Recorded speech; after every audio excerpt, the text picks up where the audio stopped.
কোথায় যাচ্ছ গো সবাই? দাঁড়াও দাঁড়াও, একটু দাঁড়িয়ে যাও। দেখো আজ আমার রান্নাঘরে দুপুরে কি কি রান্না করি। বেশিক্ষণ কিন্তু সময় নেব না, মাত্র তো 1 মিনিট। একটু দাঁড়িয়ে যাও, তোমাদেরও সময়টা নষ্ট হবে না, আমারও সময়টা নষ্ট হবে না। দুপুরে রান্নাটা কি করি চটপট দেখায়। ডিম আলুটা সিদ্ধ বসিয়ে দিয়েছি, এদিকে দেখছি পেটের ভেতর ইঁদুরগুলো এপাশ ওপাশ দিয়ে ছোটাছুটি করছে, ওদিকে তো শান্ত করতে হবে। তাই জন্য পান্তা ভাত সঙ্গে ছাতু, সর্ষের তেল, পেঁয়াজ, আলু ভাজা দিয়ে চটপট করে খেয়ে নিলাম। খাওয়া শেষ, ডিম আলুও কিন্তু সিদ্ধ হয়ে গিয়েছে। পেঁয়াজ রসুনটা তাড়াতাড়ি কিন্তু চটপট করে বেটে নিলাম।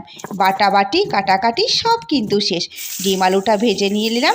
তারপর কিন্তু এই যে ডিমের ঝোল রেডি, সঙ্গে কিন্তু তিলের বড়া। তারাও আগে খাওয়াটা খায়, কেমন রান্না করেছি দেখবো না? বাহ, কি আরাম কি শান্তি! খাওয়ার পর্ব শেষ। এবার কিন্তু দুপুরে টেনে একটা ভাত